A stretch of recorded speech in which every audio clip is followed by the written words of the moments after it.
And welcome to Today and Tomorrow in Scottsdale with Don and Kevin. Oh, Don. Kevin, how are you? Captain Don, how are you? Major Kevin, man. We got another fabulous guest. We're in a musical role. We are in a roll. You know, Doc Jones last week. We've had other musical folks on here, but we've got a powerhouse today and an unexpected surprise. And for many reasons for me, which I'll talk about in just a second. But today on the podcast, we're joined by Maria Brunner.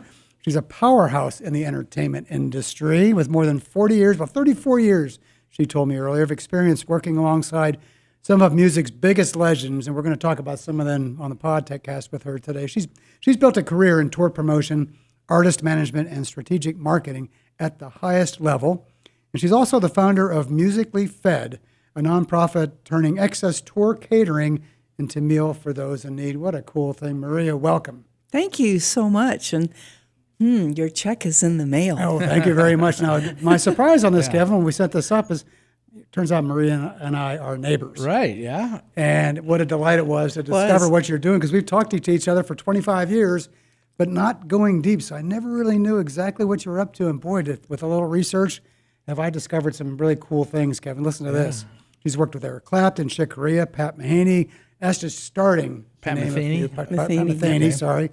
Including Eric Clapton. You were on the email on Eric Clapton before we got started here just a minute ago. So when you look at that, tell us about your career background, how you got started in all this, and then a little bit about some of the groups that you've worked with. Well, I'm a Montana girl, was born in Bozeman, Montana, but I actually grew up in Window Rock, Arizona. And when it was time to really go to college, I had a lot of choices, but I ended up going back home because my uncle had just conceived the field house. There were no arenas, really. It was colleges that had basketball teams and spawned different things. And he said, when I came up, he said, well, you can help us with our concert season. You can clean out the locker rooms, which was their dressing rooms. Thanks a lot. But ended up becoming head of the programs board, and there was about 4 of us between Missoula, Gonzaga, Washington State, etc. We did really well. And all of us drifted into getting our degrees, going to LA, and all of them except me went, this is my life. And I went, I hate this. So I went back to the Northwest and got a grad degree at Bellingham and then at U of W, and ended up at a community college where I had my own programs board that got hired by this company called Concerts West Management 3, which today is AEG. And so eventually the heads of it called and said, you just need to move down here and manage these people. And I said, I'm not really wanting to live there. So I commuted from Seattle to Beverly Hills for many, many years. And I was very blessed. Back in the time when women weren't really supported, I was. A guy by the name of Jerry Weintraub and Tom Hewlett. Big name, right? Here come the names, all right. They were my Bring the names boss. on. They were my guys. And that's how I eventually started working with Clapton and then Earth, Wind, and Fire. And, oh, gosh, I was with the Beach Boys for years. Wow, that's. Yeah, I know the list would be long if we kept going. So, and then right? it was just time I got married, time to not be out on the road so much, and formed a marketing company. And some of those clients still had me do their marketing. Some still do. And we just did tour promotion, event promotion. We still do the grassroots promotion for Ennings Fest and Extra Ennings Fest. Ennings Fest. They just did that a couple of months ago. Yeah, right? it was so much fun. Yeah. It's great. Yeah. Really is. Kevin, the people we discover in Scottsdale, isn't it I know, amazing? right? You know, all the stuff that's going on. That's why this town's chock full of people like this. Unbelievable. So when you all of the artists you've worked with, some of the main names in the industry over the years, what do the great ones all have in common when you work with them behind the scenes? A really good work ethic. You can hear all the crap you want to on whatever it is about they didn't do this or they didn't do that, but I can tell you everyone I just named, and I'm going to throw another name in there, and that's Neil Diamond. Their work ethics and their belief that music can move you, can change your life, they all had that. And I was telling him, Clapton just announced his next Crossroads in Austin. We put it on sale on Friday, and that's to raise funding for his drug rehab center in Antigua, and musicians coming together to support Oh, wow. that wonderful effort. So I was blessed with, I can't say we had a bad one. We didn't. I was lucky. Sounds amazing. Any unforgettable, you had to be there moments that you remember from a tour or from a festival for all your work? One moment? Or a couple? That's hard because I'm a, what do you want to call it? If it's about helping people like We Are the World, projects like that, they move you. Yeah. They really do. And there's just so many that have been that good. Plus, music gets in your soul, right? Yeah, right. Yeah. Now, Maria, when you say that, what impresses you is the bands that have good work ethic. Are you talking about musically, or to the fan experience, or to both? Probably. You know, I'm so glad you bring up the fan experience. Musically, yes, but all of those groups really believe if it weren't for the fans, there would be no career. If it weren't for the fans, the music wouldn't get there. And they really, to this day, still believe that. And I think a lot of our younger artists, there's an artist by the name of Noah Kahn, and one of the things I love about him is he loves his people. Benson Boone, followed and done minor things with Benson for years, just loves the people. Right. It's amazing when you think about how work ethic really plays a big part. People don't really look at musicians with the idea that they base their success on their ability to be just good, solid, hard workers, appreciative of fans, and that's a big deal. It really is. Yeah. Because I mean, you can be a good musician, like really hone your craft, but then not care about anything else, and let all the loose ends kind of go to waste. But I think what we're just talking about is people who do both. Do both for sure. So talk about Musically Fed. What inspired you to launch that? Well, you met him, you knew him.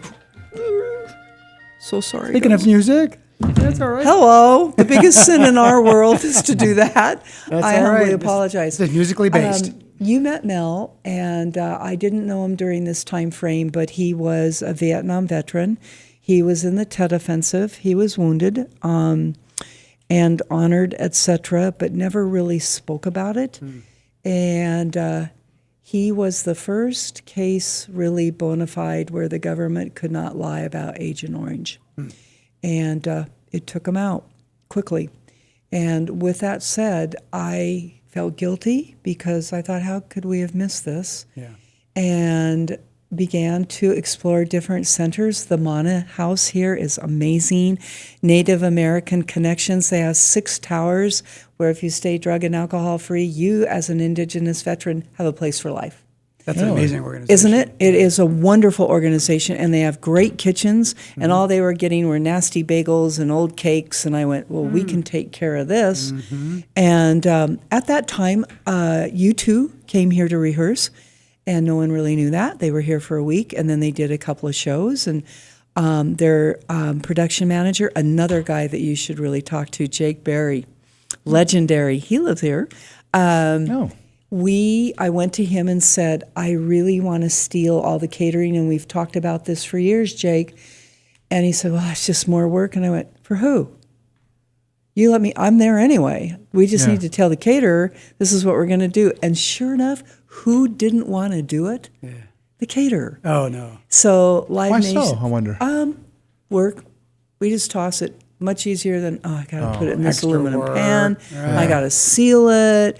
And so I just said, I'll help you.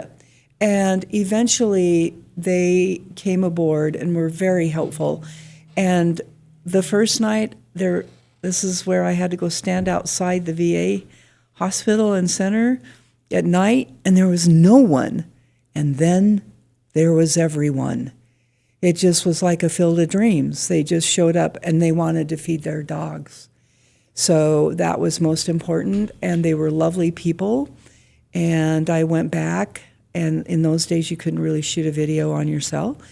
And I just said, you're not going to believe this. So we kept doing it. And then a guy by the name of Louis Messina, who does all of Kenny Chesney's tours, called me. And I knew Louis from the old days. And he said, can you do Kenny? He's going to do his first stadium tour, and it's going to start in Phoenix. I went, when? And he goes, next week. And I went, sure. Thanks for the notice. We'll do that. And there was no we for about a year to a year and a half. But I knew his private tour caterer, Tour Cats, and Miranda Lambert was an opener, and a young guy by the name of Thomas Rhett, and they all came aboard. And then Louis called, or one of his, I think it was his son, a week later and said, can you do this in Dallas? And I went, I don't know why not. When? And he goes, in 2 days. Oh, wow. So I was able to find another really good veteran center, but I wasn't there. So I said, can the runner, of which there's many for that tour, can they deliver it? And that's how we started to put the system together. So after that, my first real tour was the Rolling Stones and Dierks Bentley. Dierks came first, and we still work with Dierks.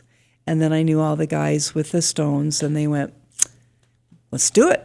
Nationwide. And so we do about 102 cities, and right now a group called Tame Impala, they just finished performing in Spain a couple hours ago, and their food's being delivered to a really unique outlet in Barcelona.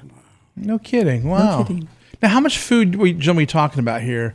For, I guess it depends on the size of the show. I'm sure the Stones take a lot more than a smaller act, but... Well, when you go to a show, if you've gone to Coldplay or if you go to Bruno or any big thing, there's what's called a steel build, and a crew of 300 comes in and builds the steel build, and that's where everything physically and optically is hung. So that's a much bigger crew, and they eat, or sometimes they don't. So it's really hard to gauge. With Dierks, we were able to figure out probably 40 to 60 meals worth per night. Oh, wow. Which, if you are a really good agency, they magically turn that into 80 or whatever. If it's a large tour where they over-order because they just don't know, I'll walk out of there sometimes with 400 meals. Wow. That's fantastic. It's take a big truck to get that out of there, I bet. It does. So that's where a runner is really important because they always have a van. And if a runner can't do it, we try to get volunteers in each city that are equipped to do it. And many times entities themselves can do it. This is my 4th year partnering with the Hollywood Bowl. And it's the worst to get into because it's the best. So we have 2 entities that have really learned how to call that. They're really good with the security guys. So they get up that hill, they know what to do, and they'll leave with probably 60 to 80 meals, and they're within 3 miles. And do you go to the same agency every time, or No. do you mix it up a little bit? We try to mix it up. In LA, the premier place is Midnight Mission. In fact, they're one of the world's leaders of working on Skid Row. They've got it. They know what they're doing. We love them. And when we do the Grammys, we try to make sure the big shovel out of the Grammys goes to Midnight Mission. But there's really some amazing domestic violence shelters that are taking care of seniors. There's really good shelters for kids, and this is true here. After you age out of foster, where do you go? Right, yeah. So here in our town, it's called Neighborhood Ministries, and they do an amazing job. I've heard of them. I used to work for an organization called Home-Based Youth Services. Yes. Which was in that same space too, with that notch group of kids that are aging out, but not quite adults yet. So Because they're not. nowhere to go. They have nowhere to go. Yeah. Who are some of the organizations that you work with or benefit here in Arizona and So Valley? we have a really good relationship with the Salvation Army down on Central because it is a recovery. You can live there. Very principled, very accountable, ahead of its time. St. Vincent de Paul. We can't keep up with them. It's just amazing. There's a great domestic violence house under the shelter, the umbrella of New Leaf. Yeah. So we do East Valley Men's Shelter. In fact, every Saturday, we are the pizza and donut queens along with good unused catering and food boxes for them. But they do love Saturday where they can do that. And then Faith House, which is on the west side, is a domestic violence shelter. And then there's this unique place called 7th Street Pantry. And they are on 7th Street, right behind the arena, and they feed the veterans on the street. And how they do it, Again, very accountable. It's really good. Then there's a really neat place downtown called Phoenix Impact Center that is working with Afro-Americans, Koreans, disadvantaged white families, and it's working. It's working. Wow. It's really Amazing. doing Yeah, well. that's really something. Yeah. So I'm curious what kind of food, if you're in a big tour, you don't have to name of the band, but what kind of food do they eat? Healthy. Healthy food? Yeah. What's really neat is right now we're out with Eric Church, and one of my favorite guys, if he were listening, I'd go, Schnee, how's it going? His name is Bob Schneeberger, and he really believes in us. And he is just so about nutrition, heart health, body health. And he and I had this really profound conversation the first time we worked, because he's like, yeah, well, how do you do this? And I said, if you do not have a healthy, nourished body, your mind is not healthy. And that is his premise. So the gig workers, they're treated as great as the band. So all the food's pretty nutritious. There's usually a really good protein, and I've noticed most of them have backed off of seed oils. They don't use it anymore. Really? Mm-hmm. It's olive oil, no peanuts, no cashews. Bad. Well, healthy food. That's makes sense. It's not exactly Until what you I get would've to the thought, desserts. Yeah. Well, what's And that then look it's like? not so healthy. Well, actually, I was just reading over a tours that I can't mention. Their menu and their desserts are all gluten-free, no sugar, use molasses, use pear and avocado. And I thought, God, I wonder if they have the recipes for this. But usually good caterers will have the decadent, like the Mrs. Fields chocolate chips, the key lime pie, the cheesecake, things like that. But I've also noticed a new thing. In the last maybe year and a half, they'll have snack baskets that have really good healthy trail mix, energy bars, fresh baskets of apple, bananas, things like that. That's fantastic. So talk a little bit about the organization. It's 501c3. Oh, yeah. I know you've got a board, you've got advisors. How did you grow from your fresh idea? Now you've got a major nonprofit with a board and advisors and a lot of things, fundraising, all that good stuff that goes with being a nonprofit, right? It's really tough. And we just try to be, that's how we started talking about the Buddhist monks, is that they're mindful, to be mindful and purposeful. So a way that we've started to really just try to deal with everything we're dealing with. Okay, so this is what we're going to mindfully do today and accomplish. It's not going to be part of this. We're going to finish it.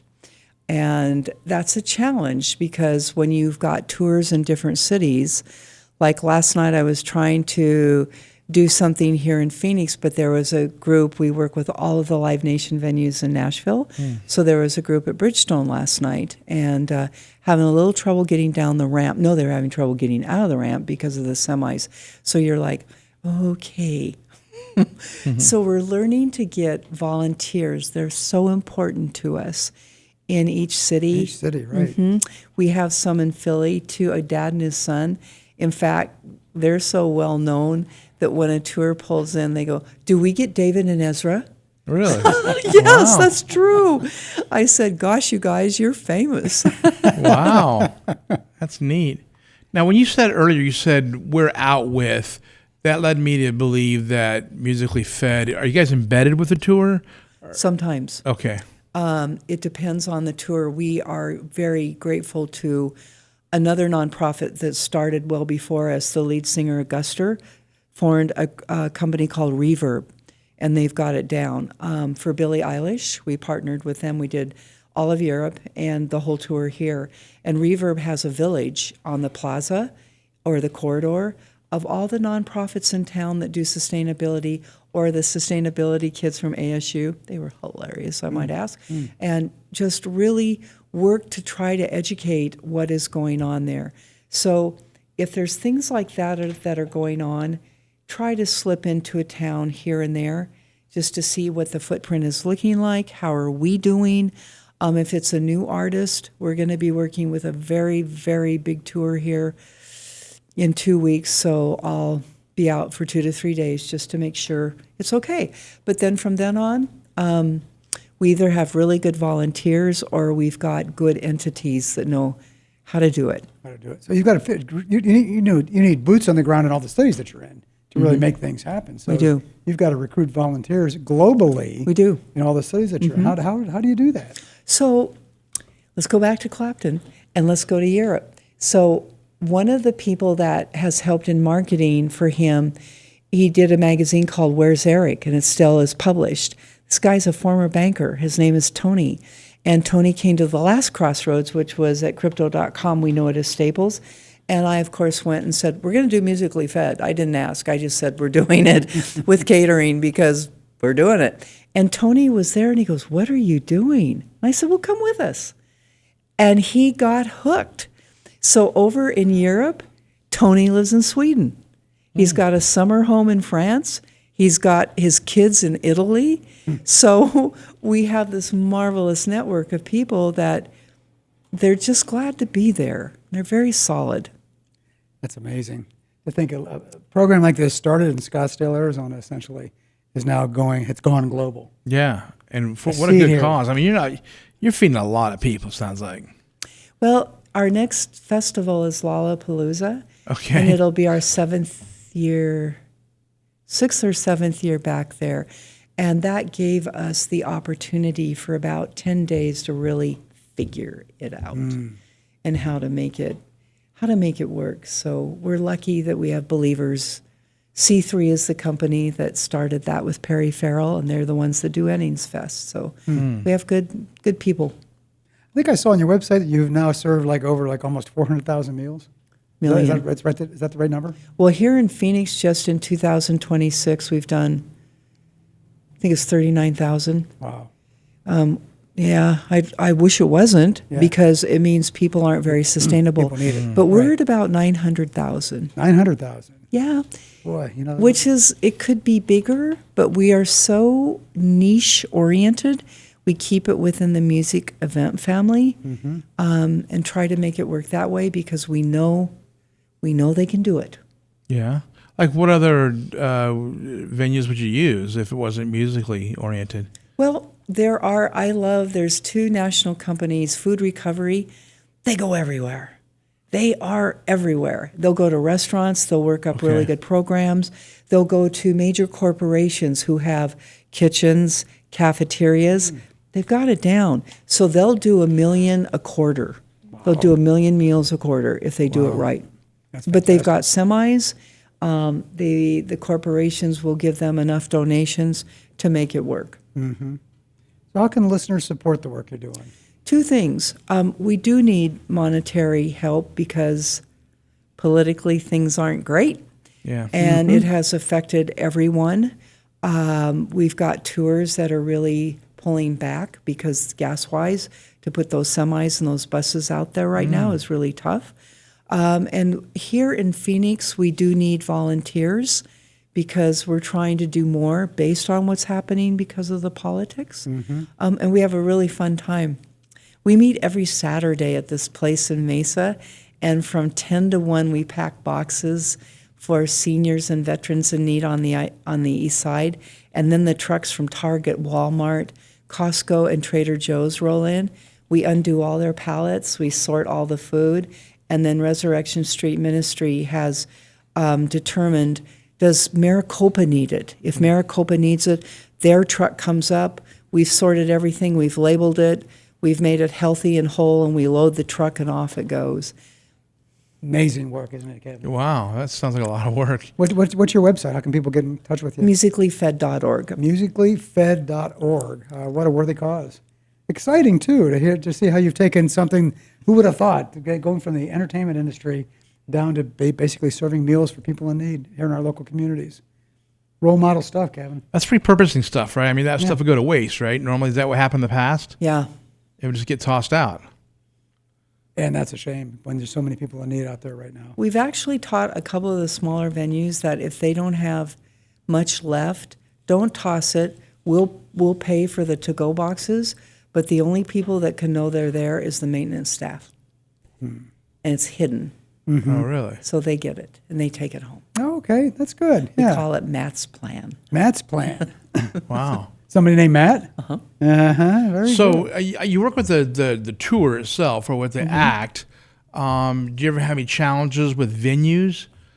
All the time. That was a good question, wasn't it? And that is probably the weakest part of this. We're blessed here in that the venues, even the stadium, Cardinal Stadium, they hired, this guy is great. Shout out to Eric Kontz. You're the best. There you go. He's head of operations and sustainability. They do it. They have composting. They have semis that pick it up. They know where to take it. It's amazing. That's great. So we're good here. Not so much elsewhere. In other cities, you mean? Yeah. Other Okay. cities. Yeah. You think it's because you're a force here and you've been able to pull some of these relationships together? I think so. And they know that we'll make it happen. And then I think Billie Eilish, the more you get artists like that went, well, if you're not going to do it, we're not playing your venue. Oh, there you Oh, go. really? There you go. Now you got some leverage there. Yeah. You do. And I'm seeing that more and more a little bit.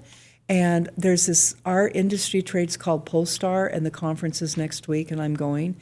And 3 guys that are on my board are with venue organizations. And I went, gotta tell you, the time's coming. Yeah, there you go. Take all the relationship working and the good pressure that comes with that as well, right? Yeah. Let's bring it on for sure. Kim, what an amazing story. Absolutely. So glad we have Maria on today. And who knew? And here I've been your neighbor for 25 years, and I had no idea how deep we're going here today. So So when I need something lifted in the garage, can I call you? just give me a holler. You know where I live, that's for sure. Yeah. So I give me a do. holler, and I'll be there in a jiff, man. Thank There's you. no question about that. Maria, thanks so much for being with us today. Thanks so much for everything you're doing to bring music and community together here and in our communities and really helping those in need. So really appreciate it. No, I'm so grateful to you all for giving us this type of exposure. Thank you. And thanks to all of you for listening. Stay tuned for our next episode of Today and Tomorrow in Scottsdale.